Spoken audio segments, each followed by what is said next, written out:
Jalan-jalan ke Kayu Tangan tidak lupa memakai sepatu dan sandal. Program tamu kita bukan sembarang tayangan karena akan membahas isu aktual yang fenomenal. Ketemu lagi di tamu kita dan hari ini suasananya lebih spesial karena kita sudah di tahun 2025. Namun kalau kita lihat perbincangan di masyarakat walaupun masih awal tahun sangat menarik karena berbagai isu aktual silih berganti berdatangan dan minggu ini publik diberi kado, demokrasi kita dikasih kado salah satunya adalah keputusan MK yang menghapus presidensial threshold ya dari 20 menjadi 0%. Dan hari ini waktu kita tapping itu juga menjadi hari pertama pelaksanaan program nasionalnya Pak Prabowo yaitu makan bergizi gratis. Makan siang bergizi gitu ya. Nah, saya masih bersama Mas Ferdi Firmantoro. Mas Ferdi, apa kabar? Alhamdulillah Pak Sidik, tahun baru, semangat baru, ya, program baru. Program baru ya. Nah, ini menjadi menarik Mas Ferdi kalau kita berbicara program baru ya. Jadi pemerintahan boleh silih berganti, tetapi dinamika pemerintahan ini menarik untuk kita ulas ya, bukan pada sisi kebijakannya, sisi bentuknya, tetapi pada polanya ya. Kalau kita melihat kan setiap pemerintahan punya style tersendiri, punya program tersendiri, dan kita akan membincangkan itu dengan ahlinya ahli. Tamu yang spesial. Tamu yang spesial. Di tahun yang baru. Ya, Prof. Andi Fefta Wijaya. Baik, apa kabar, terima Prof? kasih. Alhamdulillah. Ya, Sehat, Prof. Andi ini selain Ya, guru besar juga dekan Fakultas Ilmu Administrasi dan kita tahu via UB itu menjadi salah satu corong lah ya secara nasional. Karena ada asosiasinya ya, Prof ya? Ada asosiasinya. Ada forum dekan ada forum juga. dekannya dan bola bali via itu menjadi tuan rumah dan menjadi ketuanya gitu, menjadi koordinatornya ya. Jadi sampai sekarang saya masih ketua forum. Dekan FISIP malah FISIP ya. Fakultas Ilmu Pemerintahan ya mungkin ya. Ilmu sosial. Ilmu sosial ya. Ilmu sosial se-Indonesia ya. Jadi ini kelihatannya kita menghadirkan orang yang tepat kalau misalnya kita berbicara masalah kebijakan publik ya. Nah, Prof, saya itu memang ini ya, tertarik dengan kalau kita lihat setiap pemerintahan kan karena sekarang pemilihannya langsung sehingga dia punya janji politik gitu kan ya, punya janji kampanye gitu kan ya. Sehingga kalau kita lihat sejak era reformasi itu setiap pemerintahan punya jargon sendiri-sendiri atau punya titik tekan sendiri-sendiri gitu kan ya. Ya punya program strategis sendiri-sendiri gitu. Nah, karena kita memang sudah tidak memiliki GBHN ya, gitu salah satunya gitu. Nah, tetapi sebagai sebuah ilmu, pasti ilmu administrasi publik, ilmu tata pemerintahan juga ikut berkembang juga kan dengan ini. Jadi kita melihat ada program strategis, kadang ada program populis. Saya ingin tanya dulu, Prof. Sebetulnya sekarang tren dari model pemerintahan dan kebijakan publiknya itu seperti apa perkembangannya sampai hari ini? Ya baik, jadi dari sisi kebijakan ya Pak Ferdi, Pak Sidik, jadi dari sisi kebijakan itu memang kita ada paradigma ya, paradigma kebijakan namanya. Nah paradigma kebijakan itu kita sekarang sudah pada level governance paradigm ya. Jadi dalam konteks ini juga dalam pidato guru besar saya yang lalu, saya menulis suatu model tentang collaborative governance plus multi-helix. Jadi model pengambilan kebijakan, jadi kebijakan publik itu dalam kerangka konteks collaborative governance plus multi-helix. Jadi kita dalam collaborative governance itu berarti setiap pengambilan keputusan publik gitu ya, seharusnya kita ada semacam irisan kesepakatan bersama dari stakeholder yang ada, dan itu tergantung problemnya. Beberapa disertasi mahasiswa saya sekarang banyak menggunakan framework ini gitu ya. Misalnya kemarin yang meneliti sampah itu ternyata ada 12 helix ya. Tapi di tempat lain sampah juga bisa helixnya berbeda gitu. Tergantung siapa stakeholdernya di situ. Nah ini yang memang kita ke depan kebijakan publik itu nggak bisa kita kembali lagi ke model old public administration yang sentralistik, yang semua gitu top down. Walaupun apa istilahnya ya gaya-gaya apa istilahnya authoritarian lah seperti itu ya. memang dalam case-case urusan tertentu mungkin diperlukan ya bencana dan lain, tapi dalam suasana yang normal dan situasional yang memungkinkan itu collaborative governance perlu didorong gitu ya dalam kebijakan publik. Nah ini yang ke depan seharusnya dalam mengeksekusi ya program apapun juga, termasuk kita makan gratis atau program apa, itu seharusnya kita duduk bareng karena setiap daerah itu juga punya karakteristik yang berbeda-beda untuk mengeksekusi ini gitu loh. Nah itu yang perlu kita duduk bareng bersama untuk mengeksekusi beberapa hal itu dalam konteks kebijakan publik gitu ya.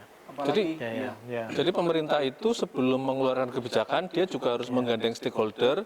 Ketika mengimplementasikannya itu juga berkoordinasi dengan stakeholder gitu ya, Pak. Betul, kita sebut di sini helix ya. Helix ya. Helix ya. Jadi helix yang berurusan dengan problem berhubungan dengan case atau urusan yang kita mau eksekusi itu. Misalkan tentang IKN misalkan ya di Kalimantan. Nah, kita duduk bareng dengan di sana. Sampai sekarang kan itu masih ada problem-problem yang terjadi di sana tentang lahan, tentang beberapa suku yang ada di sana, ada kurang lebih penolakan beberapa penduduk ya. Nah, ini kan harus kita betul-betul settlekan situasinya gitu loh supaya semuanya itu merasa dalam posisi win-win solution gitu loh. Nah, ini yang memang perlu harus disondingkan ke depan ya. Pendekatan kebijakan itu memang sudah berubah sekarang gitu loh ya.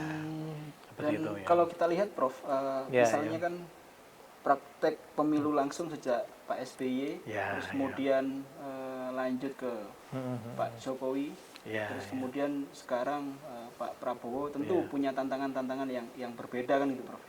Tapi kalau Prof Andi melihat dalam pemerintahan, gaya-gaya pemerintahan yang ada sekarang, termasuk melihat dinamika persoalan yang berkembang, itu potret apa yang bisa di-highlight Prof, yang bisa disoroti terkait dengan ya kebijakan publik tadi? Ya, dalam konteks pemerintahan sekarang, saya pikir itu juga hampir sama ya dengan pemerintahan-pemerintahan sebelumnya.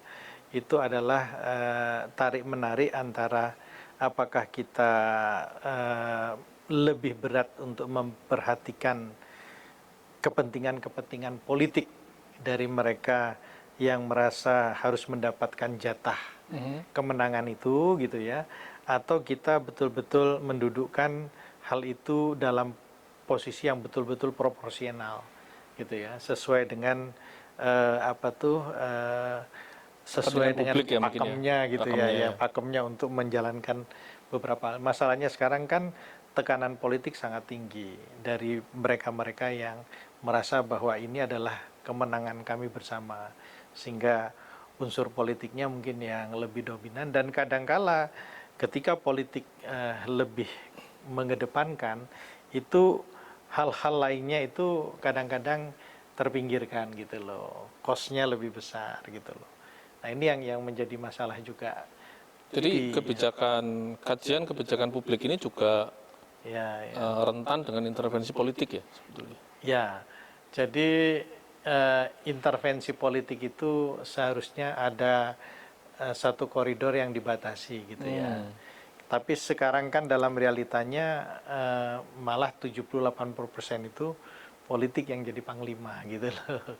Sehingga ketika kita mau bicara profesionalisme dan lain-lain itu agak terkorbankan karena masalah intervensi politik ya, ataupun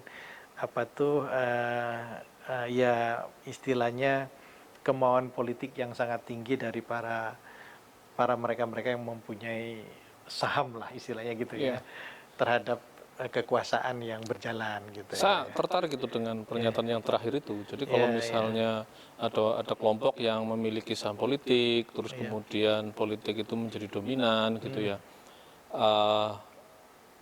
Sekarang itu hampir setiap pemerintahan kan memiliki ada program unggulan ya atau program strategis. Tapi ada juga program populis gitu, program populis yang mau tidak mau kita kan juga politik kita berbicara politik elektoral ya. Jadi biasanya kalau kemarin Pak Abdul Aziz mengatakan bahwa kekuasaan itu cenderung untuk dia pinginnya langgeng atau bertahan atau tidak berganti dengan cepat gitu kan ya. sehingga program populis itu juga diperlukan. Nah, sebetulnya secara teori, apakah ada perbedaan antara kebijakan populis dengan kebijakan strategis, Prof? Ya, jadi antara begini ya, yang populis itu ya seharusnya juga yang strategis kan, walaupun yang populis itu belum tentu kadang strategis, kan begitu kan? Belum tentu strategis ya. Kita berharapnya kebijakannya strategis dan populis gitu ya mungkin ya. Sebaiknya begitu gitu ya. Tapi kadang-kadang yang populis itu belum tentu strategis gitu loh. Dan juga kita harus hati-hati betul karena publik itu juga responnya sekarang sangat cepat. Ketika ada satu kebijakan yang kurang pro terhadap kepentingan masyarakat, itu respon masyarakat sangat cepat gitu loh. Misalkan kenaikan PPM kemarin 1% ya. Nah, itu juga dengan tekanan masyarakat yang begitu kuat, akhirnya kan ini diberlakukan, dibatasi untuk barang-barang mewah saja gitu loh. Karena padahal itu secara undang-undang sudah dari 2 tahun sebelumnya kalau nggak salah ya. 2021 tuh. 2021 kalau nggak salah. Ya, tapi masalahnya kan implikasinya. Nah, kebijakan itu sekarang bicara tentang juga outcome dan impact. Kemudian juga masyarakat itu tidak bisa diperlakukan sebagai individu yang pasif ya.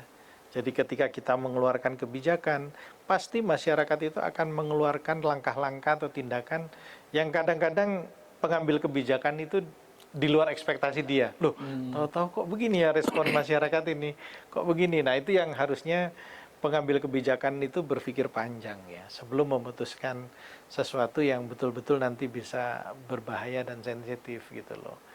Nah, ini yang kita juga harus hati-hati, termasuk sekarang misalkan kita mau membuka lahan kan, hutan. Ya, Pak Prabowo ingin lahan saya diperluas beberapa hari yang lalu. Nah, ini juga akan menjadi sebenarnya lahan-lahan dulu yang sudah diolah dulu ya, kan ada juga itu kan sebenarnya bisa dikembangkan juga sebenarnya. Dioptimalkan yang dulu sudah pernah dicoba gitu kan. Mungkin pilihan untuk mengambil hutan yang lebat untuk dijadikan lahan itu mungkin pilihan yang kedua, ketiga sekian lah. Kalau bisa optimalkan dulu aja lahan-lahan yang kosong yang kemarin sudah pernah digunakan tapi kurang begitu optimal, misalkan seperti itu gitu loh. Apalagi kan ini sekarang Prof, kebijakan bahkan termasuk penegakan hukum sekarang kan ada istilah no viral no justice kan itu Prof. Jadi kalau nggak viral dulu tidak justice, tidak ada respon. Termasuk dalam konteks kebijakan kadang kan mungkin tentu pemerintah punya skala prioritas dalam hal tertentu atau mungkin kenaikan tadi ya PPN dan seterusnya. Tapi kan dalam artian ada yang penting bagi pemerintah tapi sulit dilaksanakan karena ada resistensi dari masyarakat. Sementara ada yang diharapkan masyarakat tetapi pemerintah mungkin belum menempatkan itu sebagai prioritas karena ada urutannya. Tapi kira-kira dalam menarik antara kepentingan publik dengan prioritas pembangunan oleh government itu sebenarnya posisinya bagaimana, Prof? Ya, sebenarnya kita harus membedakan dalam kebijakan itu kebijakan antara kepentingan publik dan public need ya, public need dan public interest. Jadi kemanfaatan publik dan kepentingan publik. Jadi kalau public need itu memang sesuatu yang urgent yang tidak bisa ditinggalkan. Jadi kalau orang atau tidak difasilitasi sama public need, ya kasarnya dia akan nggak eksis lah, meninggal apa-apa. Nah, itu yang harusnya menjadi prioritas. Ya, misalkan, yang berhubungan dengan pangan, misalkan yang berhubungan dengan water, ya, air, ya ketahanan kemandirian air, energi dan lain misalkan itu. Nah, itu yang harus kita prioritaskan gitu loh. Itu yang tidak bisa ditawar-tawar gitu loh. Viral tidak viral ya itu harus diperjuangkan dan dijamin baik dari seluruh lembaga yang ada gitu loh. Tapi kalau yang public interest, nah itu yang bisa diletakkan di nomor 2 dan 3 gitu loh. Nah ini yang penting gitu ya. Nah ini kadang-kadang yang public need itu malah ditinggalkan gitu loh. Tapi yang public interest, terutama juga nanti karena kena viral dan lain-lain, itu akhirnya yang diutamakan. Konsentrasi ya. Jadi konsentrasi karena sudah terlanjur viral, padahal itu bukan public need gitu. Nah itu, nah, ini yang harus kita kembalikan lagi ke realnya gitu ya. Tapi kalau Prof melihat kemarin kaleidoskop Presiden Prabowo di akhir Januari, pastikan tepat usianya 100 hari nanti di akhir bulan Januari ini. Jadi kurang lebih sekarang 2 bulan lebih sampai di Januari ini. 20 Januari ya, berarti ya. Januari. Perkitaran ya, persekitaran ya. Sekitar. Karena waktu itu kan dilantiknya 20 Oktober. November, Desember, 20 November, 20 Desember, 20 Februari, 20 Januari, tambah beberapa hari lah kali ya. Nanti kan usia 100 hari. Dan 100 hari ini kan banyak orang mengatakan publik dianggap ya istilahnya usia emas pemerintahan untuk cek ombak itu kan di 100 hari itu katanya Prof. Betul. Kalau Prof menyoroti dari Presiden Prabowo dan pemerintahan Mas Gibran ini dalam beberapa bulan awal ini, starting pointnya itu bagaimana Prof melihat termasuk dinamika tadi ya, beliau juga ada koalisi di dalam kepentingan masyarakat. Kalau Prof melihat tantangan apa yang sebenarnya cukup menjadi dinamika dalam pemerintahan ini? Ya memang jadi dalam 100 hari ini kita memang betul kabinet ini betul-betul disoroti ya oleh masyarakat, terutama kinerjanya gitu kan. Nah masalahnya memang dengan kabinet yang dulu terbentuk gitu ya, itu apakah cukup optimal kinerja yang ada. Saya yakin kalau Pak Prabowo itu komitmennya sangat tinggi sekali ya terhadap kemajuan bangsa kita gitu kan. Nah hanya saja apakah kabinet yang agak gemoy ini ya gitu ya kan, memang ini kan cukup besar ini dibandingkan dengan kabinet-kabinet, bisa menginterpretasikan itu secara cerdas dan cermat di lapangan. Nah, ini menjadi PR kita gitu loh. Dan tidak mudah dalam beberapa case, dan ini menjadi introspeksi juga ke depan agar kita lihat lagi apakah kabinet ini ada yang tetap berjalan, apakah tetap dipertahankan misalkan. Dan itu janji dari beliau juga kan akan mengevaluasi. Nah dari sentimen masyarakat sendiri kan sekarang ada yang pro dan kontra ya. Sentimen publik juga kita bisa lihat dari bagaimana indeks harga saham ya, terhadap keberadaan kabinet sekarang gitu ya. Kondisi ekonomi dan kondisi global itu juga mempengaruhi juga situasi internal yang ada gitu ya. Oke, kita tahan dulu Mas Ferdi. Kita akan lanjutkan di sesi kedua. Jangan kemana-mana, tetap di tamu kita.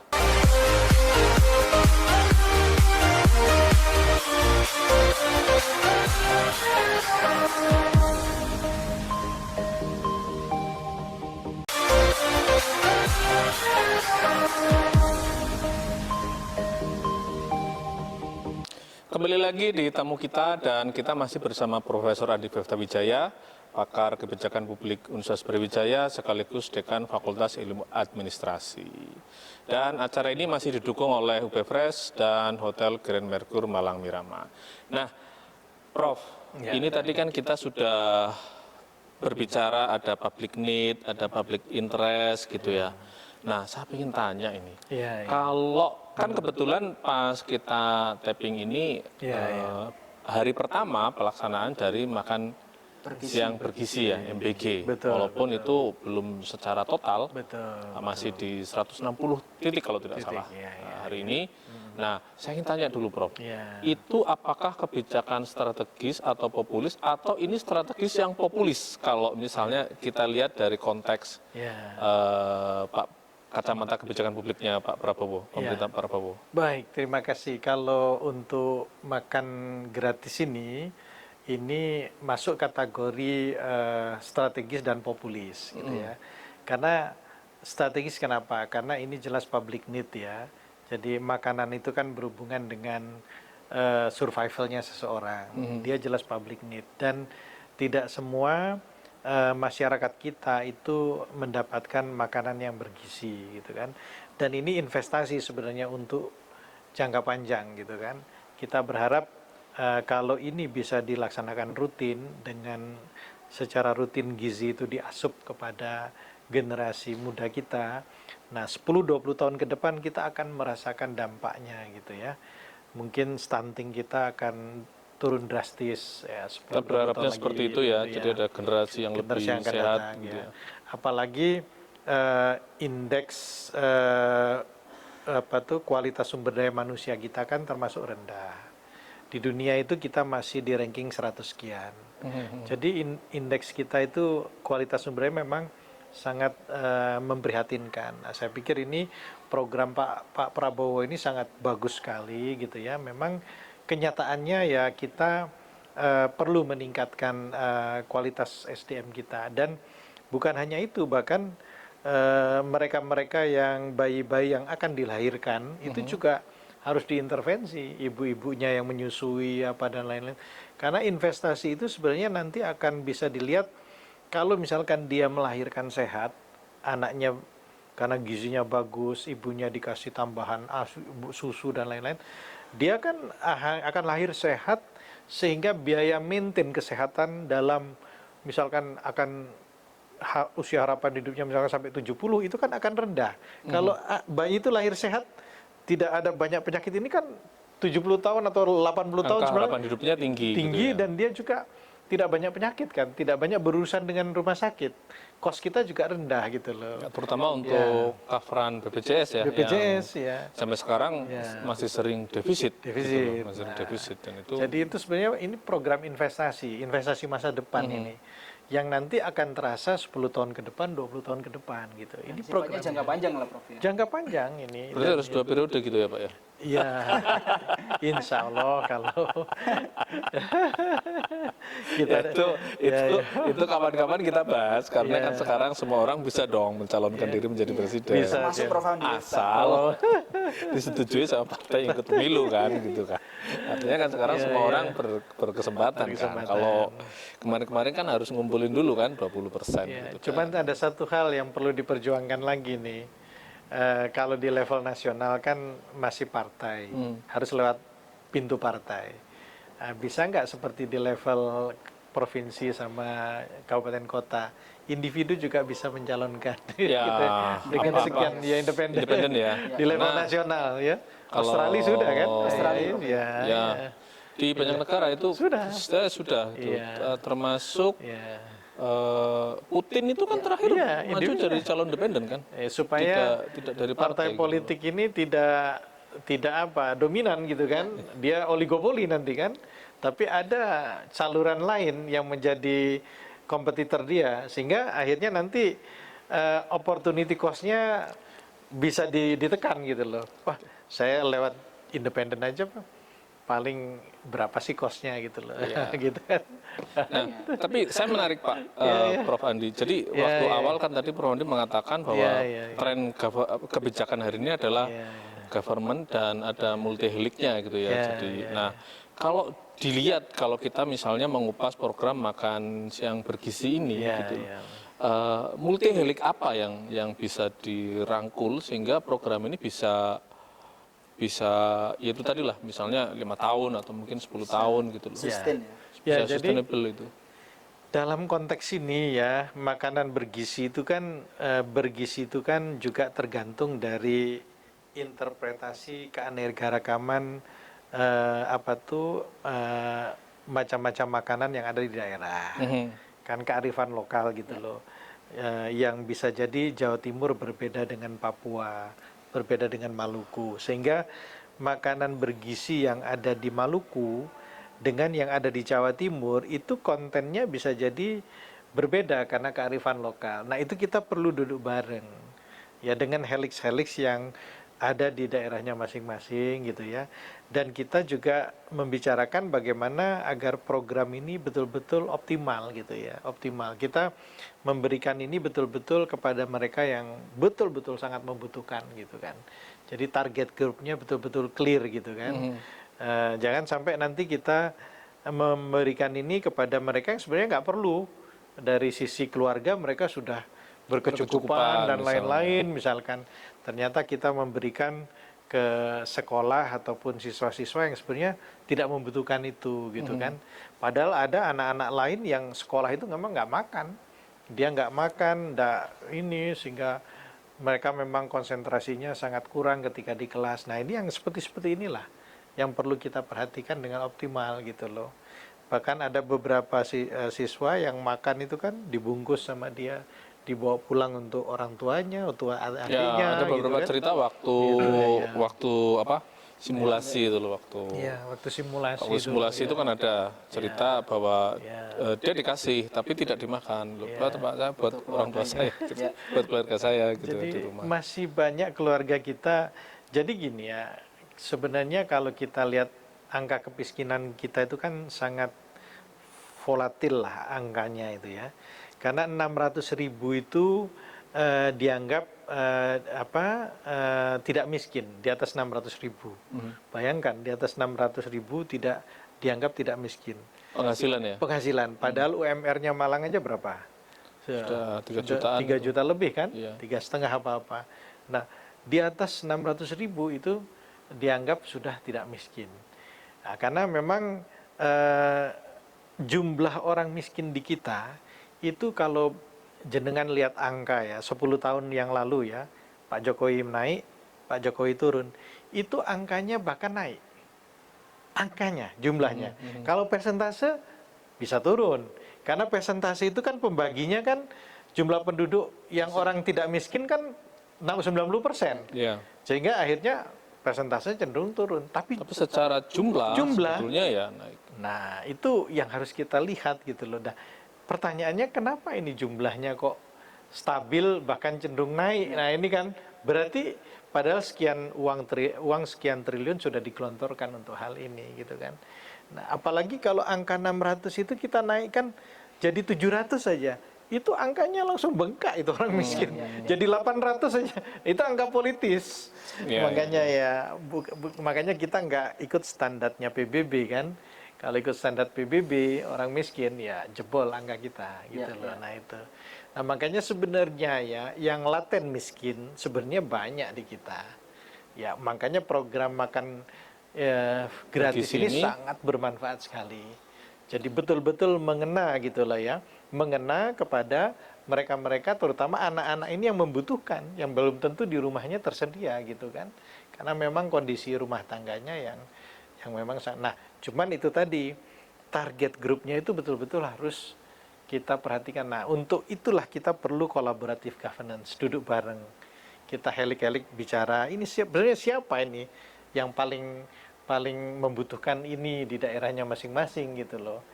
Nah tapi kalau misalkan masih pukul rata disebar misalkan begitu, nah itu belum ada kekhususan gitu ya. Jadi harus ada pemetaan mapping khususnya Prof ya? Harus ada pemetaan ya. Kalau itu kan sisi strategisnya. Kalau tadi disebut ini adalah program yang strategis sekaligus populis. Populisnya itu di mana saja dan seberapa besar impact dari kebijakan populis ini sebetulnya? Ya, populisnya di sini yang jelas paling tidak ini terbukti dengan terpilihnya Pak PS dengan Pak Gibran kan juga menjagokan program ini kan. Jadi ini kayak semacam pemenuhan janji politik lah ya. Janji politik satu juga terpenuhi gitu kan ya.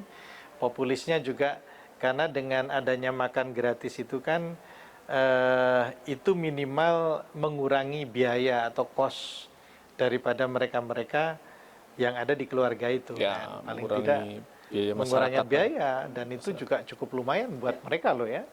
Nah itu makanya ya. Tapi dalam ini Prof, kalau Prof membaca ini kan Pak Prabowo dengan kabinetnya sudah punya skala prioritas, salah satunya MBG ini ya, makan bergizi gratis.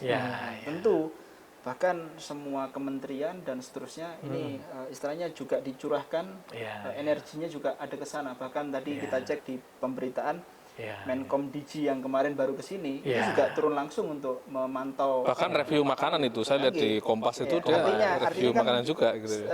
Ini tidak hanya ke 1-2 kementerian tetapi hampir keseluruhan Prof. Karena memang sudah kebijakan dari atas ya, dari Presiden Prabowo. Kira-kira Prof melihat dinamika politik internal ya di dalam kabinet dengan adanya konsentrasi utama di satu sisi sebagai bentuk janji politik, tapi di sisi yang lain ada barangkali mungkin upaya kan dianggap transisi dari pemerintahan sebelumnya, mungkin juga ada upaya untuk mengakomodir masing-masing kementerian punya program. Itu kira-kira bagaimana Prof? Menarik antara banyak hal tadi ya? Ya, kalau program prioritas kan sudah jelas ya, dan itu didukung oleh lintas kementerian. Biasanya program-program yang di level yang merupakan janji politik daripada pasangan terpilih, memang itu biasanya istilahnya dikeroyok ya oleh beberapa kementerian. Ya, jadi tidak bisa terbatas dikerjakan oleh satu kementerian. Apalagi kalau dia memang sifatnya lintas, misalkan kemiskinan itu pasti lintas, nggak bisa dia ditangani oleh satu tempat aja gitu ya. Nah itu otomatis perlu kerjasama yang sangat yang sangat intens ya dari beberapa. Kita juga punya badan gizi. Ya, sekarang yang di sana Pak Deden, kebetulan rekan kita juga yang dari IPB itu ya, beliau juga sangat concern itu ya tentang gizi ini, dan juga ada badan pangan ya. Jadi mereka semua bekerja secara optimal untuk menggarap ini semua gitu ya. Memang masih ada beberapa sektor yang belum berjalan dengan optimal gitu ya. Namanya aja di awal-awal kabinet kan wajar aja. Ada yang kementerian yang runningnya cepat ya, ada yang misalkan Komindigi itu kan lumayan ya, runningnya sudah kelihatan. Tapi ada yang lain mungkin masih jalan di tempat dan lain-lain. Nah ini konsekuensinya juga, karena ketika menyeting kabinet itu kan juga kita mempertimbangkan beberapa kepentingan politik koalisi yang ada gitu kan, sehingga mengakomodasi ya pihak-pihak yang ikut berkontribusi ya, itu kurang lebih seperti itu ya. Ya, jadi ini memang Pak Prabowo harus betul-betul mengorkestrasi ini ya, harus mampu mengorkestrasi ini sehingga ini bisa berjalan lebih masif dan tepat sasaran, tetapi juga populer juga ya, sebagai kebijakan yang populer gitu. Nah, saya tuh sebetulnya juga masih ingin mengulik lagi kalau pemerintah itu ataupun satu pemerintahan ya, dia itu menggelar program populis gitu, program populis. Kira-kira itu dari sisi kebijakan publik yang akan mendapatkan benefit itu siapa saja sih, Prof? Jadi kebijakan publik ini kan di era governance ini kita bicara tentang bagaimana kebijakan publik ini memberikan dampak yang signifikan kepada mereka yang termarginalkan, gitu ya. Jadi kita akan lihat nanti kebijakan yang misalkan kebijakan makan gratis ini ya. Ini sebenarnya nanti siapa yang paling diuntungkan dengan kebijakan ini?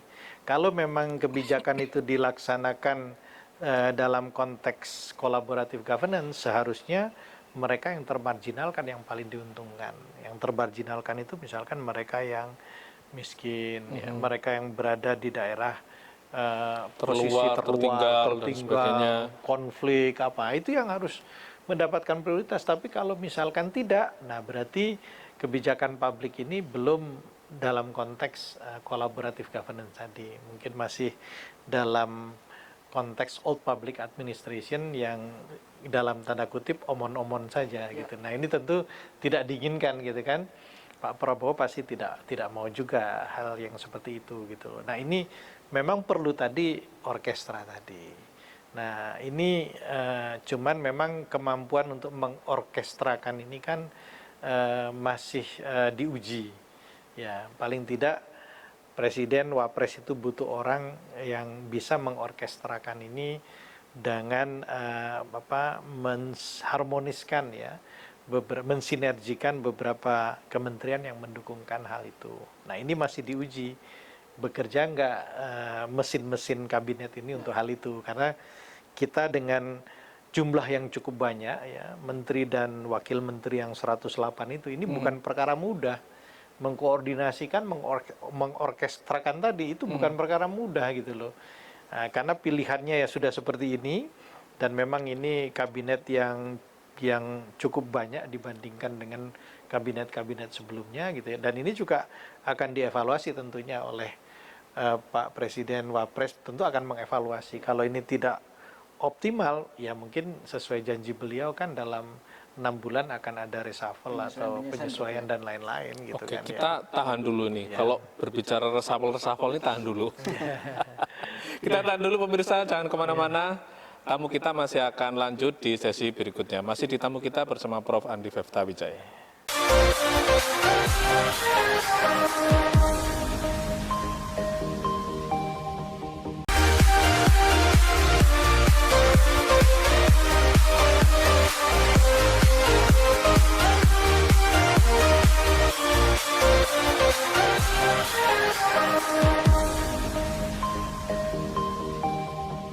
Oke, pemirsa UBTV masih di tamu kita dan kita masih bersama Prof. Andi Fefta Wijaya dan masih bersama juga Mas Ferdi Firmantoro. Mas Ferdi, jadi tadi kita sudah spill dikit itu, 6 bulan kalau tidak kinerjanya tidak bagus harus ada reshuffle gitu. Perombakan. Perombakan gitu ya.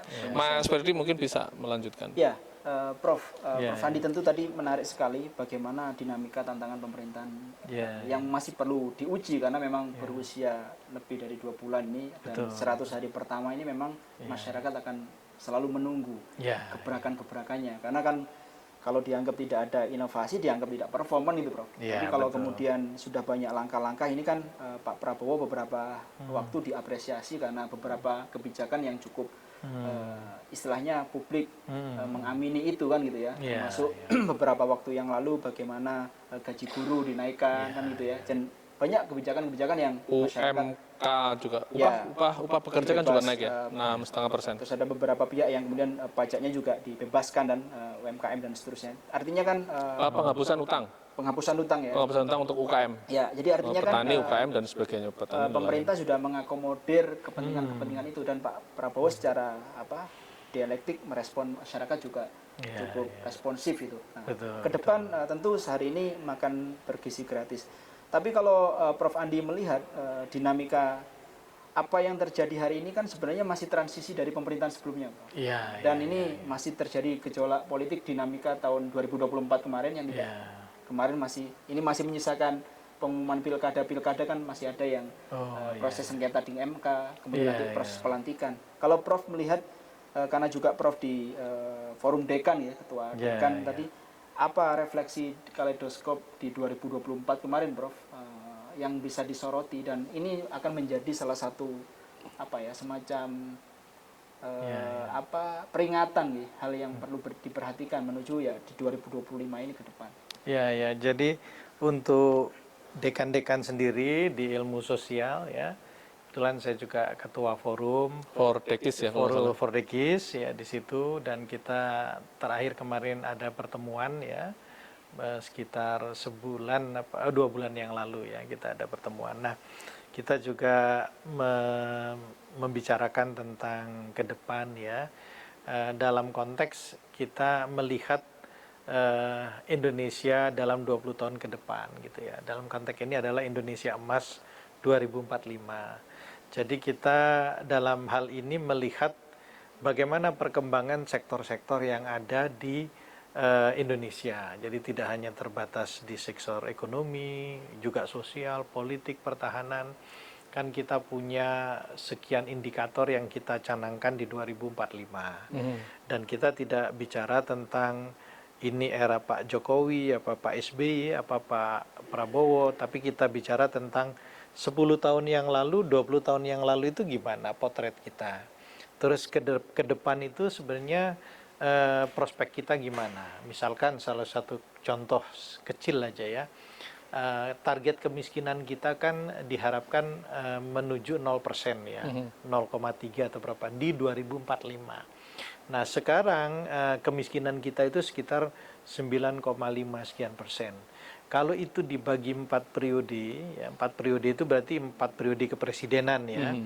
Ya, berarti kan setiap tahun paling nggak harus menurunkan sekitar ya shift-nya itu sekitar 2,5% lah ya, gitu ya. 2,5. Berarti 1 tahun itu kan 0,5% menurunkan. 0,5% itu dari jumlah orang miskin itu, kalau sekarang orang miskin itu 25 juta kan, kalau itu dibagi menjadi 20 tahun, berarti kan kita perlu menurunkan 6 jutaan per periode. Berarti 1 tahun itu 1 juta sekian orang miskin harus dientaskan kan. Nah itu targetnya bisa tercapai nggak gitu loh. Nah padahal kita juga punya target lain, ekonomi kita high income ya. Bisa 8% lah. Dan itulah harus pertumbuhan 8%. Tapi lihat ekonomi situasi kita sekarang, defisit kita sekarang 500 triliun. Cicilan utang kita juga agak banyak karena kemarin kita banyak berhutang juga kan. Sehingga cicilannya cukup bengkak. Dan situasi ekonomi kurang begitu menguntungkan gitu kan.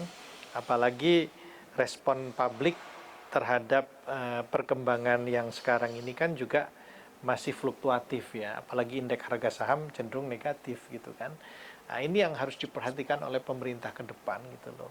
Nah dekan-dekan dalam hal ini kan sebagai helix ya, kita menyondingkan ya bahwa ke depan seharusnya seperti ini, apa yang harus kita perhatikan, tapi tidak hanya untuk kabinet ini, tapi untuk seluruh bangsa Indonesia gitu ya.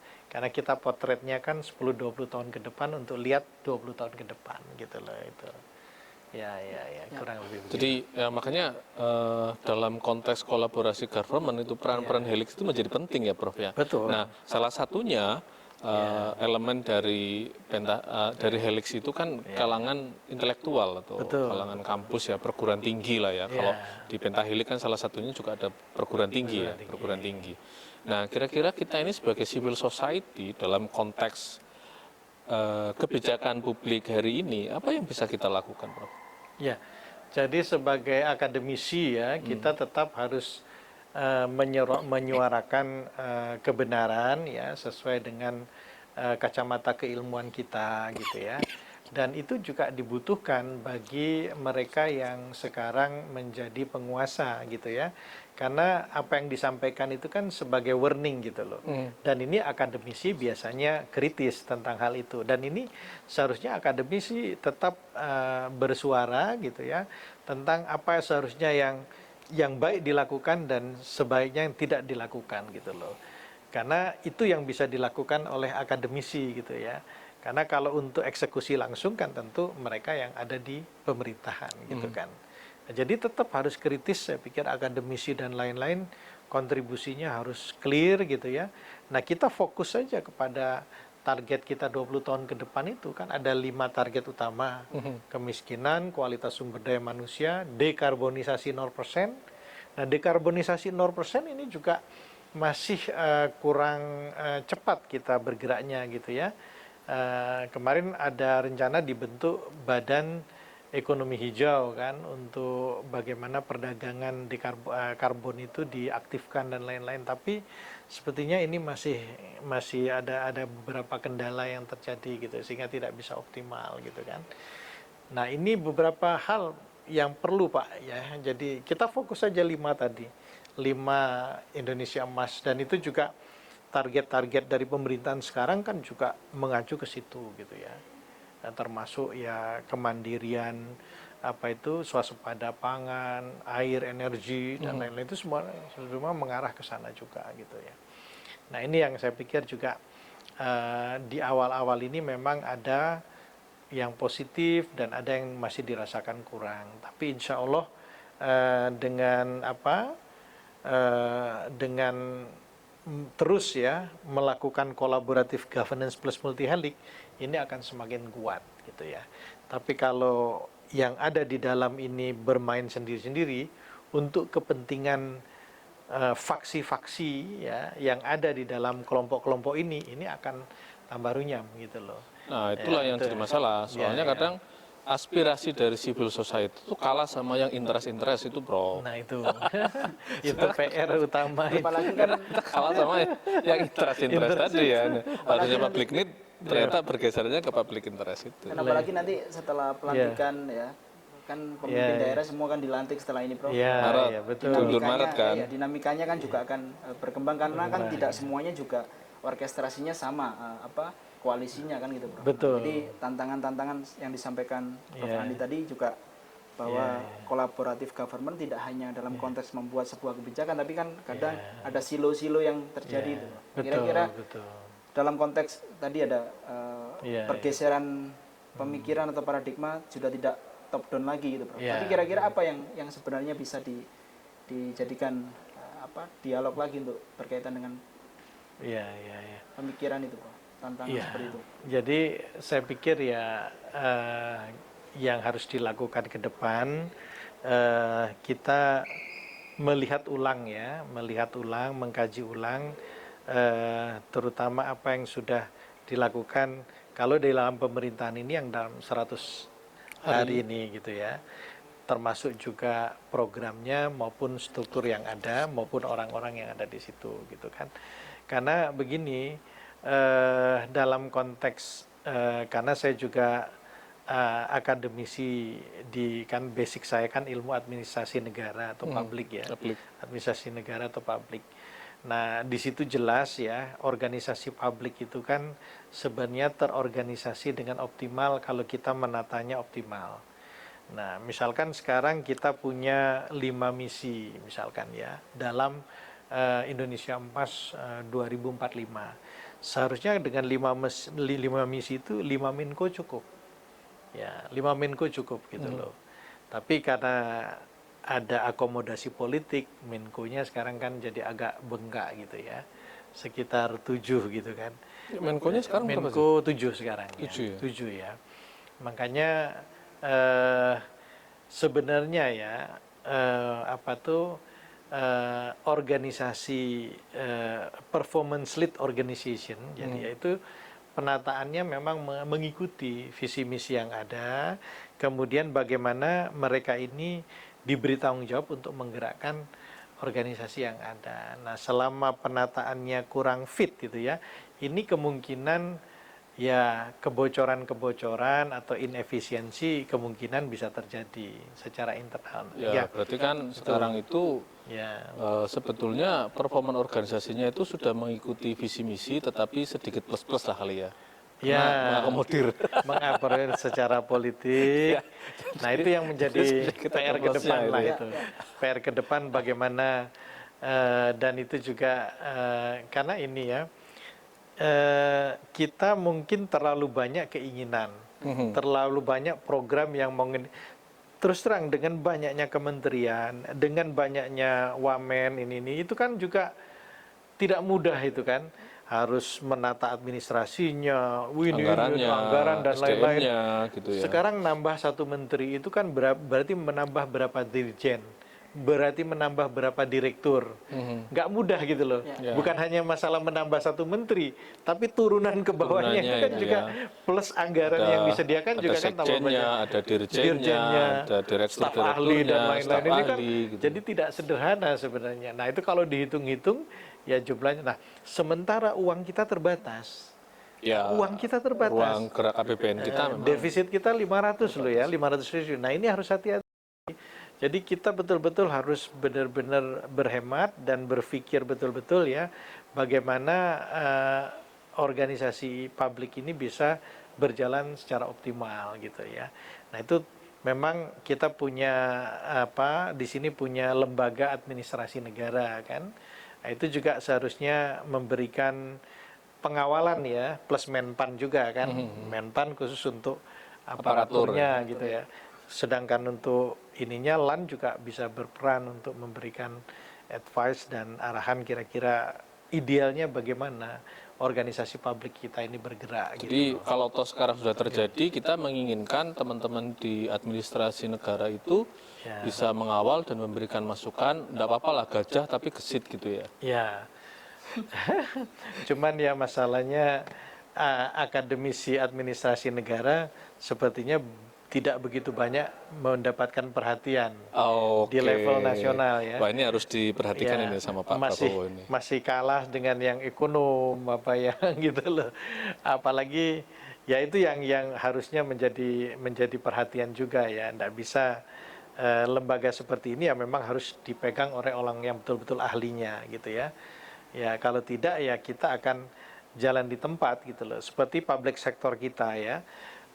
Indeks governance indeks kita ya, tata kelola pemerintahan kita itu sebenarnya di blueprint birokrasi kita di 2024 ini seharusnya kita sudah world birokrasi kelas dunia.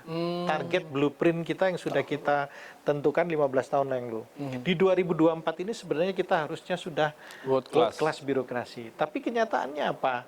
Kita salah satu indikator ya, misalkan corruption ya, kita masih di bawahnya negara-negara ya ngapunten ya, yang baru merdeka kemarin lah gitu ya di level ASEAN. Jadi kita belum bicara dunia ini, kita masih ASEAN ini, kita masih di ASEAN itu aja kita masih belum nomor satu, belum kalah sama Singapura misalkan. Nah, padahal kita juga punya Menpan, kita ada LAN ada gitu kan. Nah, ini kemana lembaga-lembaga ini harusnya segera menata ulang gitu loh. Jadi jangan sampai kita ketinggalan kereta lagi seperti itu. Dan tempatkan orang-orang yang betul-betul punya visioning yang jelas gitu ya. Ya yang betul-betul mempunyai sesuatu ide-ide yang energik dan kreatif gitu ya. Nah, itu yang paling penting. Birokrasi kita itu benar-benar bisa lincah. Bisa lincah. Yang betul. Kedua itu efisien ya. Nah, dengan kondisi kayak gini ya, dengan kondisi kita APBN itu ruang geraknya terbatas. Terus kemudian situasi ekonomi yang masih belum menentu saat ini gitu loh. Mau enggak mau memang kita harus bisa menampilkan birokrasi yang efisien kan ya. Karena Pak Prabowo juga concern ya tentang kebocoran anggaran itu kan juga. Ya, dan itu kuncinya birokrasi kunci yang selalu disebutkan beliau. Birokrasi itu kunci utama yang harus dibenahi dan ini menjadi PR. Kita punya kementerian khusus yang nangani ini, lembaga khusus yang nangani yang sudah berdiri puluhan tahun. Tetapi kok performance kita masih jalan di tempat. Level Asia Tenggara aja kita masih ada yang di bawah Vietnam indikatornya, bahkan mohon maaf di bawah Timor Leste. Saya bisa katakan ini loh, ada itu angkanya gitu.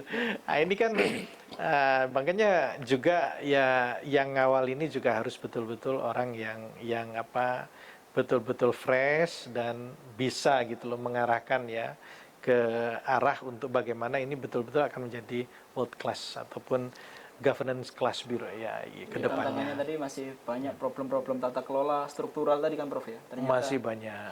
Dan kita berharap mudah-mudahan ya itu enggak apa-apa posturnya besar tapi kita bisa lincah gitu aja. Ya. Bisa lincah. Nah, Prof Andi, ini kita tuh kalau ngomong kebijakan, kalau ngomong ini kayaknya 60 menit tidak cukup ya ternyata. Ya, dan Mas Ferdi ternyata nggak cukup ya. Kapan-kapan mungkin kita akan undang lagi Prof Andi gitu ya. Kalau perlu mungkin nanti tamu kita buat edisi spesial 100 hari Prabowo Gibran kali ya.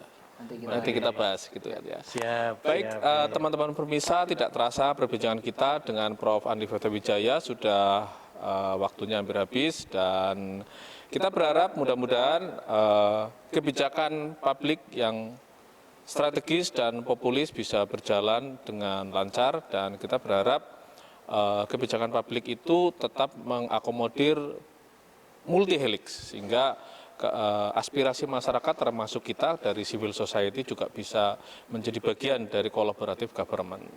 Jangan lupa saksikan tamu kita setiap Kamis jam 19 dan tayang tunda setiap hari Jumat pukul 19.30. Tamu kita didukung oleh UB Fresh dan Hotel Grand Mercure Malang Wirama. Sampai ketemu minggu depan. Sampai jumpa.